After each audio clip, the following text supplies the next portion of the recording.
two variable statistics. With that, we have to understand the vocabulary that goes with that. So we first of all, we're going to have two different types of variables here. We're going to have the response variable, and we're going to have the explanatory variable. What we have to remember then is the explanatory variable is we're going to associate with x, and the response variable we are going to associate with y.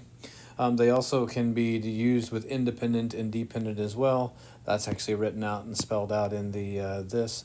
The dependent variable is also going to be considered y. All those things are connected. If we go the other way around, the explanatory variable is independent. It doesn't change, and it is associated with variable x. So if we can tie all those things together, that will make that much easier. When we looked at the graph of one variable statistics, it was a box plot, it was a histogram, it was something of that nature. The box plot that we're going to hit now is what's called a scatter plot. And with that scatter plot, it's going to show that relationship. But again, we're going to have two axes. We're going to have a horizontal axis. Okay, and that, again, the horizontal axis will always, actually, I should go back up in here. The explanatory variable here, if we color code everything, is going to go on the horizontal axis, okay? Whereas the response variable, which is going to be light yellow here, the response variable goes on the vertical axis. So if we can, I just say kind of color coded that in there, but that's what we have to remember when we're going to make that graph. In that scatter plot, just like we had to remember our socks to describe a distribution, we're going to remember our, I use SOFA in my other class. This is not set up with SOFA, but it's direction, shape, and strength. So both of those are in there. They have form as well. So again, direction is going to be positive or negative. And we'll talk about that when we get there, but as one variable increases, the other variable does what? Strength, weak, moderate, strong are the three ones that we'll use there. And so when we get to that weak, moderate, and strong, I'll just put that here. Something that is weak is going to go from 0 to 0.3. So then moderate is going to be from the 0.4 through 0.6s, and then strong is going to be 0.7 to 1, is typically how we roll with that. And actually I didn't write that out very good. Here we can put here 39, and then we're going to go from 40 to 69. That will work. Fix that problem there. Okay. Anyway, we also have outliers in this. However, outliers here in linear regression are a little bit more vague, and we'll get to that later. We'll have that R value that we'll talk about. I'll just come back up in here. We're going to talk about R value, because our first task is just to talk about what it's going to look like. So suppose you were to collect data for each of these pairs. We want to make a scatter plot. Which variable would you use? The explanatory, which is the response, y. What do you expect to see on the scatter plot, and discuss the likely direction, form, and scatter with that. So here's what we have, our first one. So we don't have a specific, doesn't tell you to graph that. We just have to draw a diagram what we think that is. So here's what we have to think. Are we going to use the altitude to predict the temperature, or are we going to use the temperature to predict how high we are? Okay. And not one way is better than the other. However, I will use the altitude to predict what the temperature will be.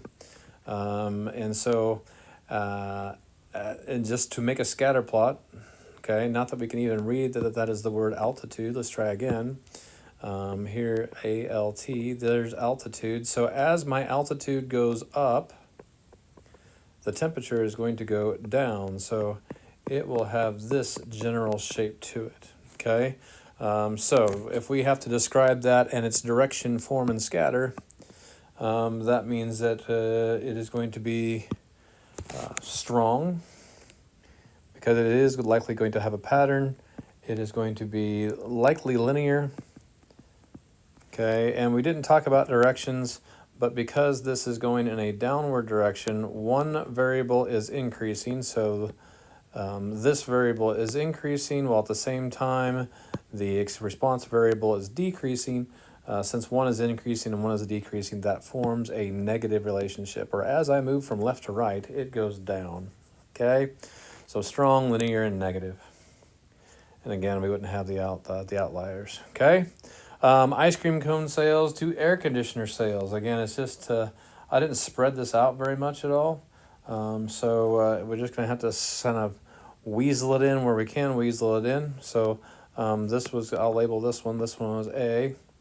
I'm going to label B over here. Not that I have much room for B, but we'll give it a try. So do I want to use ice cream cone sales to predict air conditioner or vice versa? In this one, it doesn't really matter. I'll just go in that order. So there's ice cream and there's air conditioners. And if I think about this, what's going to happen as ice cream goes up?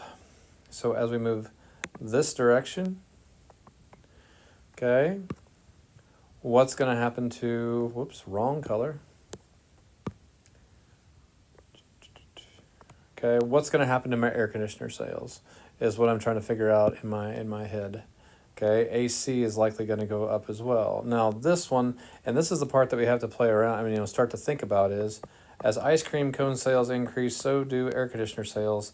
And so that is going to also be linear and fairly strong. Okay, so if we had to describe this one, we're going to go strong and linear. However, when we get about this one, because X is increasing and Y is increasing, that is going to end up going in a positive direction. We are going up as we describe that left to right. Okay, so this one's going to be positive. Now, the other thing about linear relationships is we have to understand it doesn't necessarily mean they may have a relationship, but it doesn't necessarily mean it's a causal relationship. If we go back to A, when we talk about altitude and temperature, as we go up the mountain, it gets colder. Okay, so those are directly related as far as we believe the altitude is causing the temperature to drop. Ice cream cone sales aren't causing air conditioner sales to increase. However, there's a variable that's affecting both of them, and that's the temperature outside. When it's hot outside, ice cream sales go up. When it's hot outside, air conditioner sales go up. So it's not that ice cream is causing air conditioner, it's just the fact that there's a lurking variable in the background that's causing both of those to increase, not the one causing the other to increase. Okay? All right, so if I continue and moving on here, so C.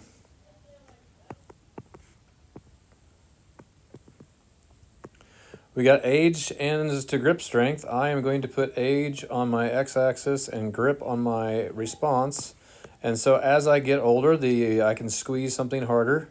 I probably plateau. And then as I get older, my grip strength is going to tail off. So there is that one, okay? So there is likely, again, there's a weak relationship here. I can't guess until, I can't guarantee what that's going to... It's going to be different for a lot of people, but I'm going to say it's weak. Again, linearly, it's weak, okay, because it is curved, and it's going to have a no direction to it because when we describe them in direction, they have to go in one direction, okay? So it's either positive or negative. It can't be both. So in a curved relationship, that really just kills it as far as not having a direction. Okay, and then lastly, we'll fit some room over here for D.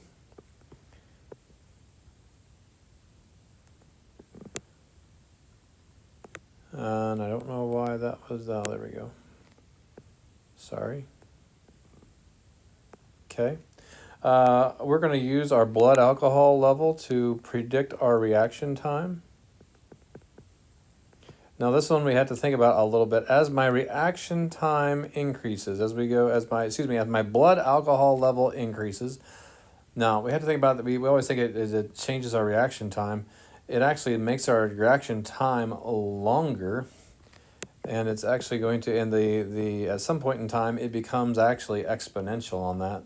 So this one actually is going to be curved. Our little we had to have some background knowledge for that one, but that's going to be strong. I'll classify this one as curved, and we're gonna go positive on this one because again it goes in an upward direction. Okay, so we just had to describe what we saw there.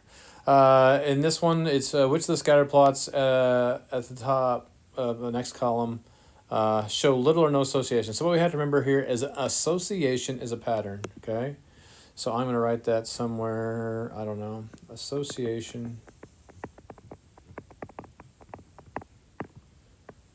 means pattern. So a strong pattern. Now, linear association is something different, but if it's so little or no association, there's only one of here's that do that, okay? And that is graph number 4. There is a distinct curve to this one, okay? There's a distinct line here.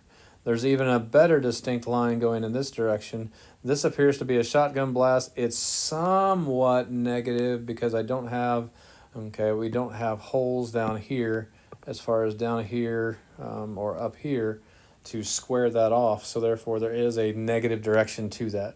But as far as strength goes, little or no association, that is going to be 4. Okay, a negative association means it goes in a downward direction. So if